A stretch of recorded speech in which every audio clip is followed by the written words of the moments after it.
Good morning, students. So let's continue chapter number 4 of Geography, Climate. Students, we have left our previous lecture with this particular topic, the seasons, and what we have done that there are 4 types of seasons which are identified in India. That is the cold weather season, the hot weather season, advancing monsoon, and retreating monsoon. So we'll be discussing each season one by one in detail. The first one is the cold weather season, or we can say winters. Students, you all know that during winters, when India experiences winters, the intertropical convergence zone lies on southern hemisphere. Intertropical convergence zone जो है वो shift हो जाता है southern hemisphere में, और हमको पता है कि हमारा इंडिया जो है वो नॉर्दर्न हेमिस्फेयर में लाया करता है. इसीलिए जिस टाइम पे इंटरट्रॉपिकल कन्वर्जेंस जोन नीचे शिफ्ट हो जाता है, जिस टाइम पे सन की डायरेक्ट रेज सदर्न हेमिस्फेयर पे आती हैं, उस टाइम इंडिया क्या एक्सपीरियंस करता है? The cold weather season. The cold weather season begins from mid-November in northern India and stays till February. मैंने हर एक पॉइंट के साथ कंसेप्ट को अटैच कर रखा है. अगर आपने प्रीवियस कंसेप्ट सारे आपके क्लियर हैं तो आपके ये जो कोल्ड वेदर सीजन है, हॉट वेदर सीजन है, एडवांसिंग मानसून है, ये इतना ईजी हो जाएगा पढ़ने में, बहुत ईजी. ठीक है. कोल्ड वेदर सीजन हमने पढ़ा था कि मानसून के विथड्रॉल में, कि मानसून जो है वो मिड नवंबर के आसपास ही वो विथड्रॉ करना स्टार्ट हो जाता है. And we all know monsoon withdraw कर रहा है, जो इंटरट्रॉपिकल कन्वर्जेंस जोन है वो नीचे आ रहा है, सन की डायरेक्ट रेज सदर्न हेमिस्फेयर में आ रही है. तो यही वो टाइम है जब इंडिया का एक्सपीरियंस करेगा द कोल्ड वेदर सीजन या विंटर सीजन. तो cold weather season mid November से स्टार्ट होता है and it stays till February. Mid November से फेब्रुअरी के बीच में हम क्या एक्सपीरियंस करते हैं? The cold weather season. December and January are the coldest months. Mid November से फरवरी के बीच में जो दिसंबर और जनवरी, ये जो 2 मंथ्स आते हैं, ये द कोल्डेस्ट मंथ्स कहलाते हैं. Temperature decreases from south to north. Again ये हम पढ़ चुके हैं. जो सदर्न इंडिया है हमारा, सदर्न इंडिया ये हमारा पेनिनसुलर पार्ट है. ये पेनिनसुलर पार्ट जो है ये सी से बहुत ही ज़्यादा क्लोज है. तो जो पार्ट सी से बहुत ज़्यादा क्लोज होगा वहाँ पर हमको एक्सट्रीम वेदर कंडीशंस देखने को नहीं मिलेंगी. हमने factors affecting climate of a particular place में पढ़ा है, जो कि क्या टॉपिक था अपना? डिस्टेंस फ्रॉम दी सी. कि जितना दूर हम सी से जाएंगे उतना हमको क्या देखने को मिलेगा? Extreme weather condition. तो जब मैं हॉट वेदर सीजन की बात कर रही हूँ या जब मैं कोल्ड वेदर सीजन की बात कर रही हूँ, तो उसके जो भी सारे कैरेक्टरिस्टिक्स हैं वो हमको सिर्फ नॉर्दर्न इंडिया में ही देखने को मिलेगी, हमको सदर्न इंडिया में देखने को नहीं मिलेगी. इसके पीछे का रीजन ये है कि सदर्न इंडिया जो है वो एक पेनिनसुलर पार्ट है, और पेनिनसुलर पार्ट जो है वो सी से बहुत ही ज़्यादा क्लोज है. जो एरिया सी के बहुत ज़्यादा पास होता है वहाँ पर हमको एक्सट्रीम वेदर कंडीशन देखने को नहीं मिलती है. अब ये जो पेनिनसुलर पार्ट है, जो हमारा सदर्न इंडिया है, यहाँ पर हमको एक्सट्रीम हॉट, एक्सट्रीम कोल्ड देखने को नहीं मिलेगा. इसको कॉन्टिनेंटैलिटी भी बोला जाता है. हमको एक्सट्रीम हॉट और एक्सट्रीम कोल्ड कहाँ पर देखने को मिलेगा?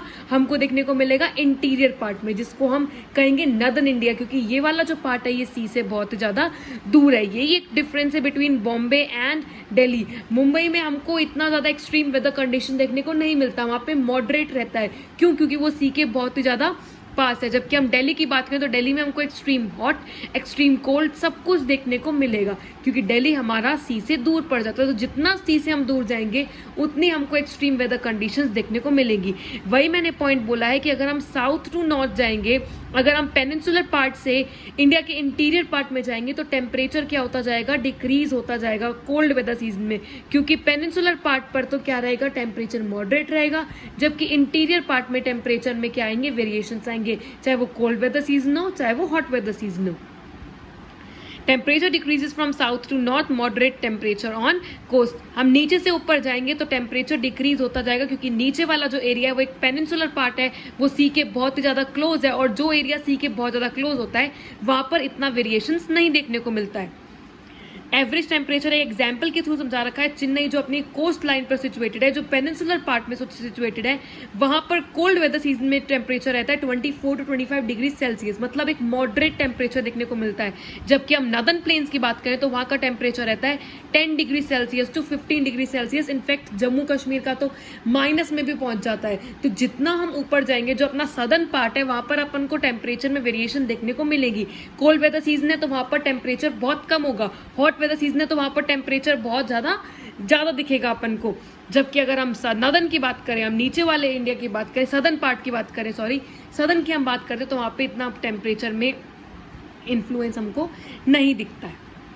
Days are warms and nights are cold, ये बहुत इंपॉर्टेंट कैरेक्टरिस्टिक है अगेन कोल्ड वेदर सीजन की। जो डेज होते हैं वो नाइट्स के कंपैरिजन में कोल्ड होते हैं। इसके अलावा हमने ये भी एक्सपीरियंस करते हैं कि जो डेज होते हैं विंटर्स के टाइम पर, जो डेज होते हैं वो थोड़े छोटे होते हैं as compare to the days in summer season. इसके पीछे का रीज़न यही है स्टूडेंट्स, मैंने आपको ITC से अभी बताया कि सन की डायरेक्ट रेज, अगर समर्स में सन की डायरेक्ट रेज इंडिया के ऊपर पड़ रही है तो सन की जो डायरेक्ट इंस्टॉलेशन है, सन की जो हीट एनर्जी है, इनफैक्ट जो सन की लाइट है वो इंडिया पर बहुत ज़्यादा पड़ेगी। इसीलिए हम समर्स में ज़्यादा लंबे डेज एक्सपीरियंस करते हैं, जबकि विंटर्स में जो सन की रेज है वो इंडिया पर नहीं पड़ रही है इतनी, वो सदर्न हेमिस्फेयर में पड़ रही है। इसलिए जो थोड़े से टाइम के लिए सन की रेज पड़ती हैं और इसीलिए हमारा विंटर्स के टाइम पर जो डेज होते हैं वो क्या होते हैं, छोटे होते हैं।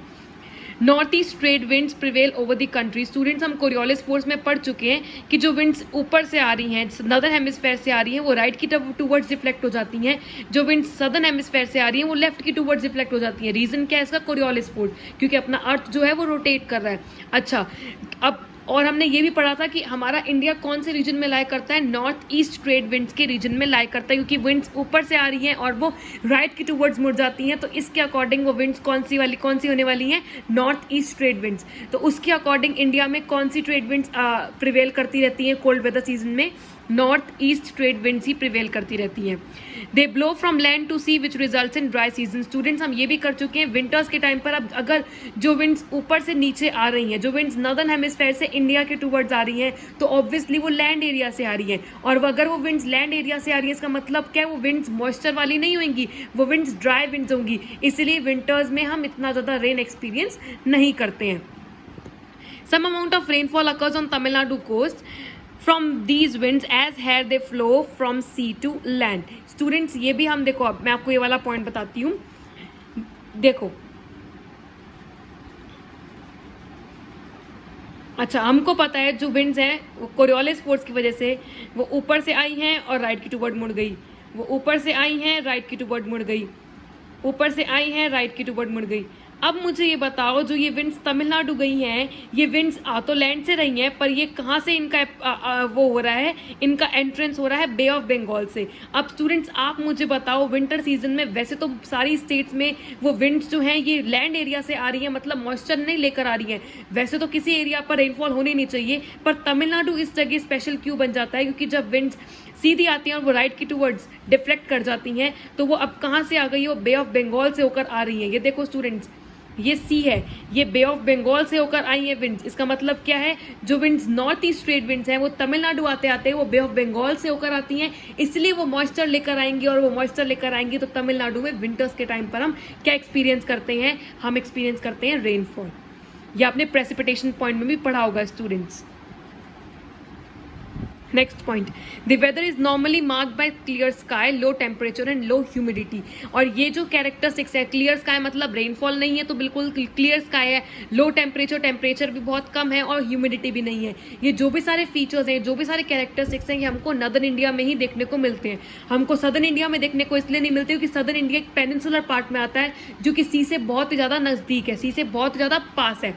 और जो सी से बहुत ज़्यादा पास होएगा वहाँ पर इतनी ज़्यादा एक्सट्रीम वेदर कंडीशन देखने को नहीं मिलेगी। तो जब मैं वेरी कोल्ड, जब मैं वेरी हॉट की बात कर रही हूँ तो मैं उसको इंटीरियर पार्ट की या नॉर्दर्न पार्ट की ही बात कर रही हूँ।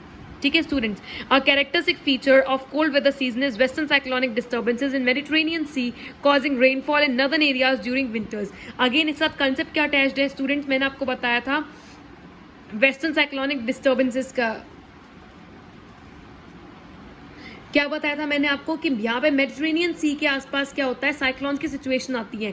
और इस मेडिटेरेनियन सी के आसपास जो साइक्लोन की सिचुएशन आती है उस वजह से वहाँ के आसपास वाली एरियाज पे साइक्लोनिक रेनफॉल भी आती है।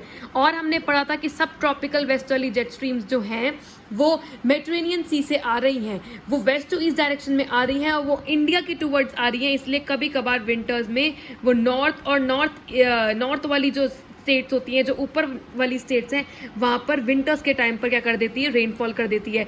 आप लोगों को एक बार अगर आपको याद नहीं है तो आप सब ट्रॉपिकल वेस्टर्ली जेट स्ट्रीम्स वाली वीडियो को चेक करो। मैंने आपको बताया था मेडिटेरेनियन सी के आसपास साइक्लोन की सिचुएशन आने की वजह से वहाँ पर साइक्लोनिक रेनफॉल आती है, और साइक्लोनिक रेनफॉल से क्या होता है, जो वेस्टर्ली सब ट्रॉपिकल वेस्टर्ली जेट स्ट्रीम जो फ्लो कर रही है वो मेडिटेरेनियन सी के ऊपर से होकर आएगी, और इंडिया में विंटर्स के टाइम पर वो नॉर्थ स्टेट्स पर, नदर्न स्टेट्स पर क्या कर देगी, वो रेनफॉल कर देगी। तो ये एक बहुत ही इंपॉर्टेंट फिनोमिना है, बहुत इंपॉर्टेंट स्ट्राइकिंग फीचर है जो कोल्ड वेदर सीजन से अटैच्ड है, कि वैसे तो कोल्ड ड्राई विंड्स ब्लो करती रहती हैं, पर वेस्टर्न साइक्लोनिक डिस्टर्बेंसेज की वजह से जो सब ट्रॉपिकल वेस्टर्ली जेट स्ट्रीम है, जो मेडिटेरेनियन सी से होकर आ रही है, वो नदर्न स्टेट्स पर क्या कर देती है, वो रेनफॉल कर देती है, जो कि रबी क्रॉप्स के लिए बहुत ही ज़्यादा फ्रूटफुल निकलती है। Next point, the peninsular region does not have a well defined cold season. This is from the sea. Again ये हम पढ़ चुके हैं, मैंने आपको बार बार बता रही हूँ कि जो हमारा पेनिनसुलर पार्ट है, जो हमारा नीचे वाला एरिया है, हम यहाँ पर इतना ज़्यादा एक्सट्रीम वेदर कंडीशन एक्सपीरियंस नहीं करेंगे, क्योंकि यहाँ पर ये जो सी के बहुत ही ज़्यादा, ये एरिया सी के बहुत ज़्यादा क्या है, पास है। हम यहाँ पर हमको इतना ज़्यादा well defined cold weather season देखने को नहीं मिलेगा। जबकि मैं नदर इंडिया की बात करूँ, ऊपर वाले एरिया की बात करूँ, तो वो सी से जितना दूर हो रहा है, जिसको हम कॉन्टिनेंटलिटी कहते हैं, जितना सी से दूर जाएंगे उतना ही एक्सट्रीम वेदर कंडीशन हमको देखने को मिलेगी। वही पॉइंट ये लास्ट वाला क्या है, the peninsular region does not have a well defined cold weather season. Peninsular part में हमको इतना well defined cold weather season देखने को नहीं मिलता, क्योंकि वो सी से बहुत ज़्यादा पास है। तो ये 11 पॉइंट्स हैं जो कोल्ड वेदर सीजन बताते हैं। अगर आपको सारे कंसेप्ट क्लियर हैं स्टूडेंट्स, तो आपको कोल्ड वेदर सीजन बिल्कुल ईजीएस्ट लगेगा। चलो अब अपन आते हैं दी हॉट वेदर सीजन पे, जिसको हम समर कहते हैं। स्टूडेंट्स इस टाइम पर क्या होता है, जैसे मैंने आपको बताया, inter tropical convergence zone. Cold weather season के टाइम पर क्या होता है, मिड नवंबर से फरवरी के टाइम पर वो वो सदर्न हेमिस्फेयर में आ जाता है, इसलिए सन की डायरेक्ट हीट, सन की डायरेक्ट इंसुलेशन हमारे इंडिया पर नहीं पड़ती। पर कुछ ऐसा टाइम भी होता है, दूसरी सिचुएशन मैंने आपको बताई थी ITCZ की, जब ITCZ कहाँ पर आ जाता है, वो नदर्न हेमिस्फेयर में आ जाता है, और हमको पता है इंडिया हमारा नदर्न हेमिस्फेयर में लोकेटेड है। इसका मतलब क्या है, जब ITCZ नदर्न हेमिस्फेयर में आएगा, जब ITCZ इंडिया के ऊपर आएगा, तो इंडिया क्या एक्सपीरियंस करेगा, द हॉट वेदर सीजन, क्योंकि यहाँ पर डायरेक्ट रेज सन की कहाँ पर आने वाली है, नदर्न हेमिस्फेयर में आने वाली है। Due to the rotation and revolution of earth, global heat of sun is direct on northern hemisphere.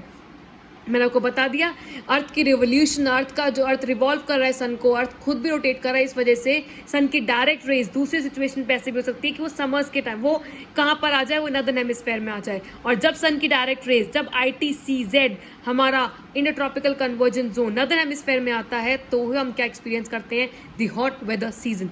As such from March to May it is hot weather season in India. तो March, अप्रैल और मई, ये 3 months में हम क्या experience करते हैं, hot weather season, क्योंकि यहाँ पर सन की डायरेक्ट रेस कहाँ पड़ रही है, इंडिया पर पड़ रही है। और कोल्ड वेदर सीजन में कहाँ पर पड़ती हैं, वो नीचे पड़ती हैं सदर्न हेमिस्फेयर में, जबकि इंडिया कहाँ पे लोकेटेड है, नदर्न हेमिस्फेयर में। Shifting of ITCZ influences temperature during March, April and May. जैसे जैसे ITCZ शिफ्ट करता जाता है, वैसे वैसे टेम्परेचर जो है वो इंक्रीज होता जाता है। मार्च, अप्रैल और मई हमारे हॉट वेदर सीजन के मंथ्स होते हैं। तो मार्च में टेम्परेचर रहता है 38 डिग्री सेल्सियस, अप्रैल में रहता है 42 डिग्री सेल्सियस, और मई में रहता है 45 डिग्री सेल्सियस। तो जैसे जैसे ITCZ शिफ्ट होता जा रहा है ऊपर ऊपर, वैसे वैसे टेम्परेचर में क्या आ रहा है, इंक्रीमेंट आ रहा है, 38 से 42, 42 से 45। अगेन स्टूडेंट्स, ये टेम्परेचर में जो वेरिएशंस हैं हमको कहाँ पे देखने को मिलते हैं, हमको नदर्न इंडिया में देखने को मिलते हैं। हमको सदर्न इंडिया में देखने को इसलिए नहीं मिलेंगे क्योंकि सदर्न इंडिया जो है वो एक पेनिनसुलर पार्ट है, और जो पेनिनसुलर पार्ट है वो सी से बहुत ज़्यादा क्लोज होता है। जो सी से बहुत ज़्यादा क्लोज है, वहाँ पर हमको एक्सट्रीम वेदर कंडीशन देखने को नहीं मिलती। हमको एक्सट्रीम वेदर कंडीशन देखने को कहाँ मिलेगी, नदर्न इंडिया में। वही चीज 4th पॉइंट में लिखी है, in peninsular India temperature remains lower. Peninsular India में टेम्परेचर जो है वो क्या रहता है, हमारा मॉडरेट रहता है, वो लोअर रहता है as compare to the northern India.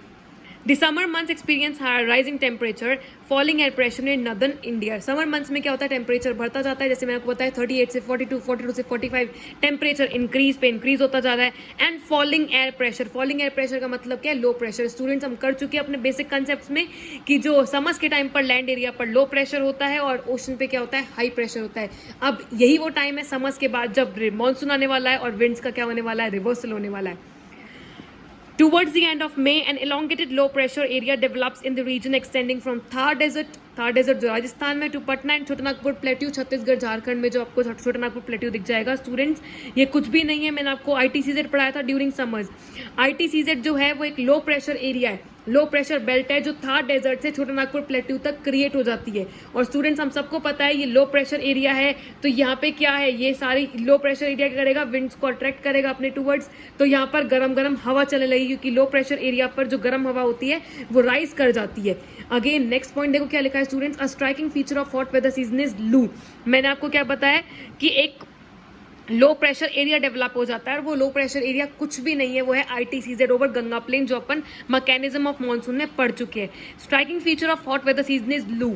लू आप सब फेमिलियर हो गए इस वर्ड से, तो क्योंकि हम तो नॉर्दर्न इंडिया में रह रहे हैं तो हम सबको तो पता ही है। हमारी मम्मी कहती है कि दोपहर के टाइम पे मत निकलो नहीं तो लू लग जाएगी, ज़्यादा से ज़्यादा पानी पियो, ठंडी ठंडी चीज़ें खाओ और मतलब अपने आप को कैसे भी करके हाइड्रेटेड रखो, नहीं तो लू लग जाएगी। तो ये लू कुछ भी नहीं है, वही गर्म हवा है जिससे हमारी मम्मी हमको बचने के लिए कहती है, ठीक है। तो कोई नई चीज़ नहीं है ये लू। ये एक स्ट्राइकिंग फीचर क्यों, क्योंकि लू जो है एक लोकल विंड है जो कि हमको समर्स के टाइम पर एक्सपीरियंस होती है, इसलिए एक तरह का एक स्ट्राइकिंग फीचर हो गया। वैसे मैं इसकी मीनिंग बताऊँ स्टूडेंट्स, तो लू क्या होती है, strong gusty hot winds, gusty means violent, hot dry winds blowing during the day over north and north western India. लू एक strong gusty hot dry wind है जो कि नॉर्थ और नॉर्थ वेस्टर्न इंडिया में क्या करती है, ब्लो करती है, बहुत स्ट्रॉन्ग, बहुत गरम गरम हवा ब्लो करती है। इसके अलावा ये आफ्टरनून में ही नहीं, ये इवनिंग तक भी स्प्रेड हो जाती है। और एक और इंपॉर्टेंट पॉइंट लू से अटैच्ड क्या है स्टूडेंट्स, कि direct exposure of loo can prove to be more fatal. In fact अगर इसका डायरेक्ट एक्सपोजर हो, अगर हम इससे डायरेक्ट कॉन्टेक्ट में आए तो लोग बीमार भी पड़ सकते हैं, इसके अलावा लोगों की डेथ भी हो सकती है। तो ये इतनी फेटल प्रूव हो सकती है लू, इसलिए हमको अपने आप को हाइड्रेटेड रखना बहुत जरूरी है। अगर दोपहर के टाइम पर बाहर ना ही निकलो तो ज़्यादा बेटर है, लू चल रही होती है जब, या फिर अपने आप को ढक ढका के चले, ठीक है। तो ये लू वही वाली लू है कि लू चल रही है, बचे रहो लू से, नहीं तो लू लग जाएगी, तो ये वही चीज़ है, ठीक है। Next point, dust storms are very common in May के टाइम पर डस्ट स्टॉर्म्स भी बहुत कॉमन। डस्ट स्टॉर्म्स बेटा कुछ भी नहीं है, धूल मिट्टी। पता है मई के टाइम पर क्या होता है, मई के एंड में, क्योंकि अब मानसून आने वाला है तो वो अपनी दस्तक देगा, ठीक है। वो आने वाला है तो फिर धूल मिट्टी की कुछ ना कुछ तो अपना इशारा देगा, भाई मानसून आ रहा है, मानसून आ रहा है, मानसून आ रहा है। तो वो कैसे देता है, धूल मिट्टी वगैरह उड़ती है, तो क्योंकि अब मानसून आ रहा है, समर्स क्या है, थोड़ा जाने वाला है। They bring temporary relief. Dust storms जो है टेम्परेरीली हमको रिलीफ मिल जाता है, क्यों, क्योंकि देखो टेम्परेचर जो है 45 डिग्री सेल्सियस तक पहुंचा पड़ा है। डस्ट स्टॉर्म से ऑल तो धूल मिट्टी हमारी आंख वाँख में चली जाती है, पर फिर भी हमको टेम्परेरी रिलीफ मिल जाता है क्योंकि टेम्परेचर में थोड़ा सा डाउनफॉल आ रही है, इसके अलावा ठंडी हवा चल रही है, ठीक है, धूल मिट्टी उड़ रही है, पर टेम्परेरीली कुछ टाइम के लिए हमको क्या मिल जाता है, रिलीफ मिल जाता है डस्ट स्टॉर्म से। This is also a season of thunder storm. और कभी कभार स्टूडेंट्स ये डस्ट स्टॉर्म जो है, थंडर स्टॉर्म मतलब आंधी तूफान का भी क्या ले लेता है, बिजली कड़कने लग जाती है, इसका भी ये फेस ले लेता है, ठीक है। थंडर स्टॉर्म स्टूडेंट्स हमको समर्स में देखने को ही क्यों मिलता है, और ये भी मई के टाइम पर देखने को ही मिलता है, क्योंकि थंडर स्टॉर्म कैसे इमर्ज होता है मैं बताती हूँ। जो अपनी वार्म विंड्स होती हैं, जो वार्म एयर होती है वो, और मॉइस्चर वाली, वार्म प्लस मॉइस्चर वाली एयर होती है, वो जब कोल्ड एयर मास से कनेक्ट करती है, रिलेट करती है, जब वो उससे मिलती है तो वो थंडर स्टॉर्म का फेस ले लेती है। और वार्म प्लस मॉइस्चर वाली विंड्स हमको कब देखने को मिलेगी, मई के टाइम पर ही देखने को मिलेगी, इसलिए थंडर स्टॉर्म्स जो है हमको वो समर्स के टाइम पर ही ज़्यादा हमको देखने को मिलते हैं। स्टूडेंट्स इस थंडर स्टॉर्म को वेस्ट बंगाल में, वेस्ट बंगाल ही नहीं स्टूडेंट्स, झारखंड हो गया, छत्तीसगढ़ हो गया, असम हो गया, ऐसी जगहों पर इस थंडर स्टॉर्म को, जिसको नॉर्थ वेस्टर्स भी कह सकते हैं, इसको काल बैसाखी बोला जाता है। अब इसको काल बैसाखी क्यों बोला जाता है, ये भी इसके पीछे भी एक रीज़न है। स्टूडेंट्स वेस्ट बंगाल में एक फेस्टिवल सेलिब्रेट किया जाता है जिसको हम बोलते हैं पोइला बैसाखी, ठीक है। ये मई और अप्रैल के टाइम पर सेलिब्रेट किया जाता है। वहाँ पे लोग अपने घर को डेकोरेट करते हैं, रंगोली वगैरह बनाते हैं। तो जब ये थंडर स्टॉर्म आता है तो क्या कहते हैं कि उनकी फेस्टिवल पे क्या आ रही, कैलेमिटी आ गई है, एक काल आ गया उनके बैसाखी पे, मतलब उनकी फेस्टिवल पे कैलेमिटी आ गई है, इसलिए थंडर स्टॉर्म को क्या बोला गया, काल बैसाखी इन वेस्ट बंगाल। तो ये दूसरा फीचर है, ठीक है। नेक्स्ट क्या लिखा है, towards the close of summers Kerala and Karnataka experience pre monsoon showers. Students हम ये कर चुके हैं, जो साउथ वेस्ट मानसून विंड्स हैं वो ऑब्वियसली सबसे पहले केरला और कर्नाटका के कोस्ट लाइन पर ही अफेक्ट करेंगी, उसी को अटैक करेंगी। तो प्री मानसून शावर सबसे पहले कौन एक्सपीरियंस करता है, केरला और कर्नाटका। इस टाइम पर क्या होता है, ये वो टाइम होता है जब वो मैंगोज के पकने का टाइम रहता है, मैंगोज के राइपन होने का टाइम रहता है, इसलिए प्री मानसून शावर्स को कभी कभार मैंगो शावर्स भी कहा जाता है, ठीक है। Towards the close of summers Kerala and Karnataka experience pre monsoon showers, they help in early ripening of mangoes called as mango showers. यही वो टाइम होता है जब थोड़ी बूंदाबांदी स्टार्ट होती है और मैंगोज के पकने का टाइम होता है, तो इसलिए प्री मानसून शावर्स को क्या बोला गया, मैंगो शावर्स। ये देखो स्टूडेंट्स, लू गरम गरम हवा जो चलती है क्योंकि लो प्रेशर जोन क्रिएट हो गया है, गरम गरम हवा जो इवनिंग तक भी स्प्रेड हो जाती है, हॉट गस्टी ड्राई विंड्स, और it can also prove to be फेटल।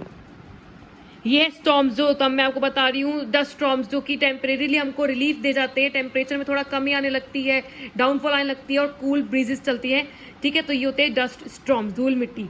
और ये होता है थंडर स्टॉर्म, जिसको उसमें वेस्ट बंगाल में काल बैसाखी भी बोला गया है।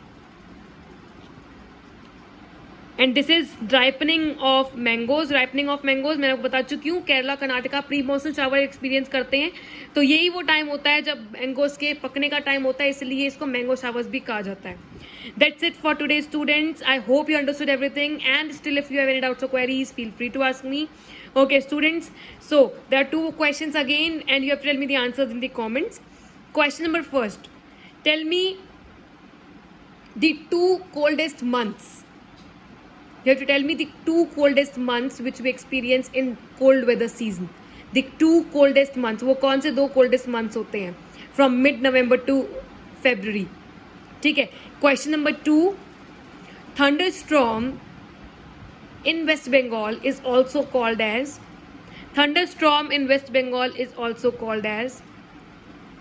And question number 3, there are 3 questions, okay, and the third question is, in Kerala and Karnataka we experience pre-monsoon showers, and these showers results in ripening of mangoes, therefore they are also called dash, therefore they are also called dash, ठीक है। So you have to tell me the answers of these 3 questions in the comments. I hope you understood everything, and still if you have any doubts or queries, feel free to ask me. Thank you and bye bye.